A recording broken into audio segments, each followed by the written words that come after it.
Hi, I'm Adam, This is Kevin. and we are Tech Guys Who Invest.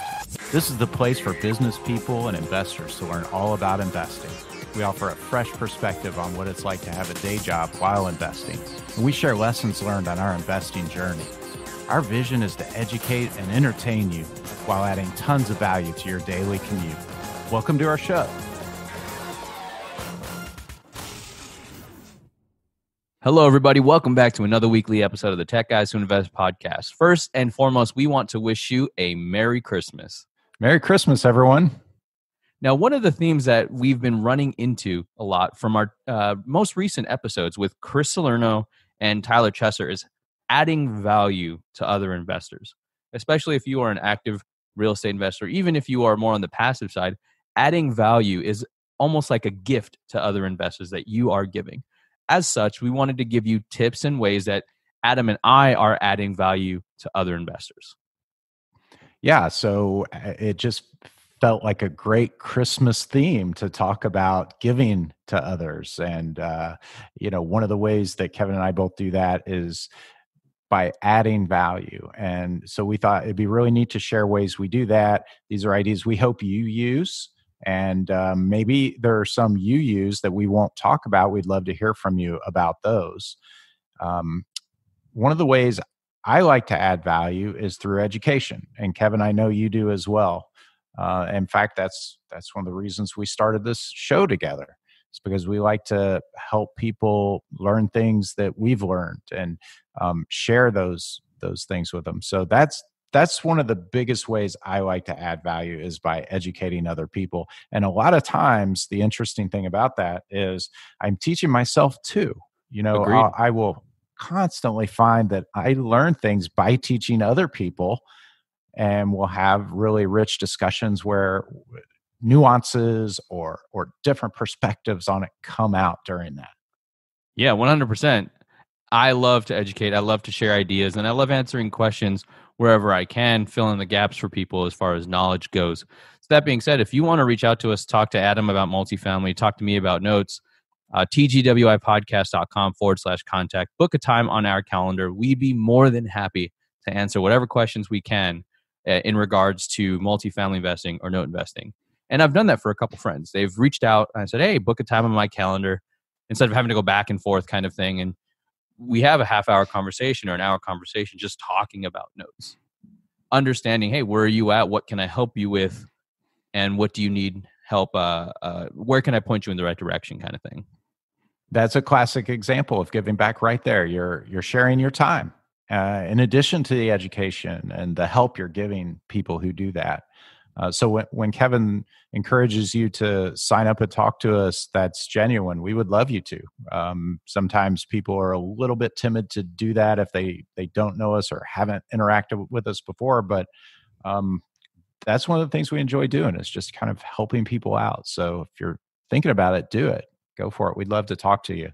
Oh, and we love talking about real estate and the mindset of investing. So yeah, it wouldn't be a burden to us. We more than welcome it. Yeah. So I was going to say another way I like to give back or add value to other people, especially investors, is through the giving of my time. And that's a classic example right there.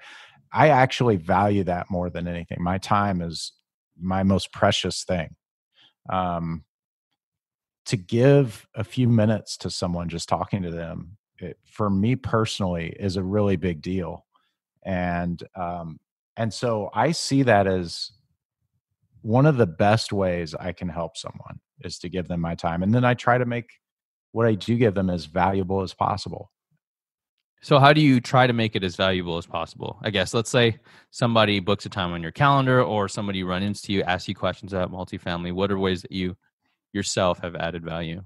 Yeah, I think it's by focusing on the high value items, and you get to that quickly by talking about what goals are you trying to achieve? What would you like to get out of this? What outcomes do you see this leading to?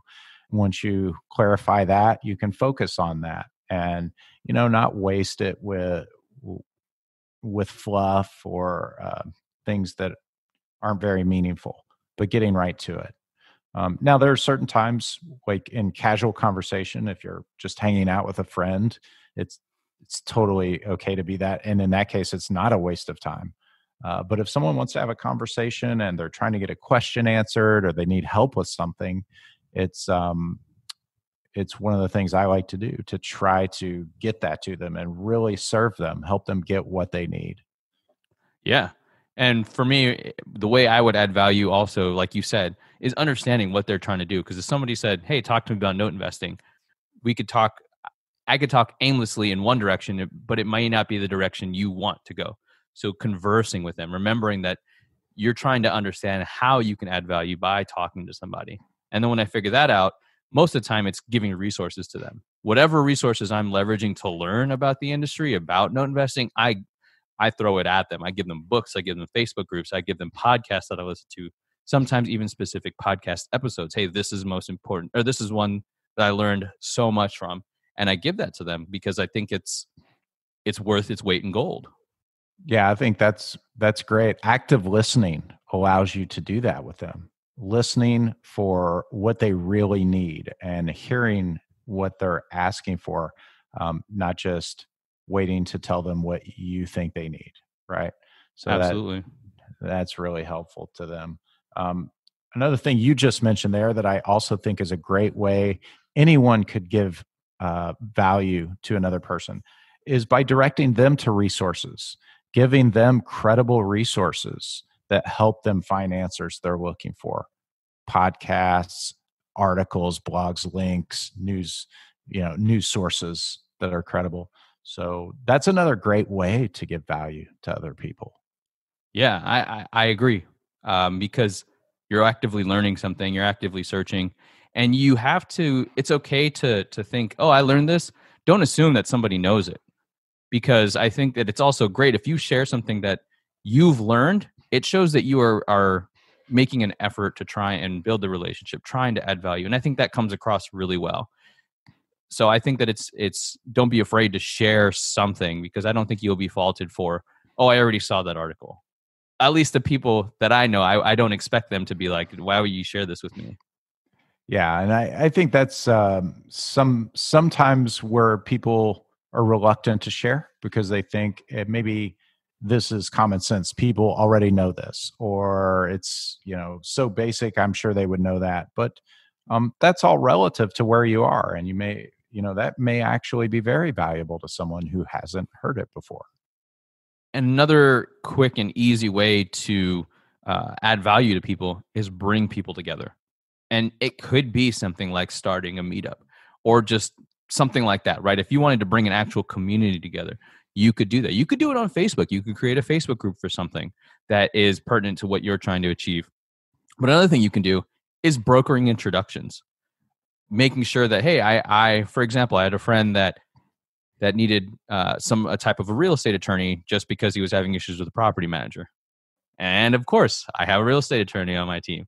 So I messaged Sean Yesner of Crushing Debt Podcast. He was our guest on episode 10. He knows real estate law in Florida. So I brokered an introduction between my friend and my attorney, just because I think that they would be a good fit for each other.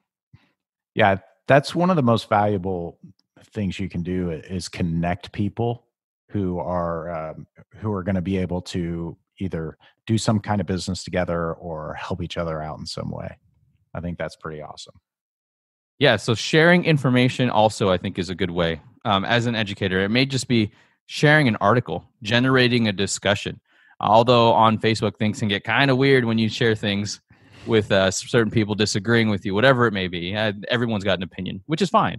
But as long as it stays like in a civil discussion sort of thing. But sharing the information that you read about investing or finances or anything that you're really passionate about, I think could be a good way to add value as well. Kevin, are there any other ways you can think of to add value that we haven't covered yet? Not that I can think of. Well, some of our listeners may have some ideas. And if we haven't mentioned something that you use and you find to be a great way to add value to others, we would love to hear about it. So send us an email, techguyswhoinvest@gmail.com. That's it for this episode of Tech Guys Who Invest. This is Adam. And this is Kevin. Thank you so much for listening to us. Don't forget to join our Facebook page where we're building a community of investors so that we can share ideas, tips, and other ways to help us get out of the rat race. If you found value in this podcast, it would mean the world to us if you could share it with your network. Lastly, we love feedback. It's how we get better. So if you wouldn't mind spending 30 seconds and leaving us an honest review on iTunes or Stitcher or whatever platform you're using, that would be super sweet. If you want to get on Adam or Kevin's calendar, go to tgwipodcast.com/contact. We want to help you invest safely, wisely, and ultimately get you out of the rat race. Thanks again.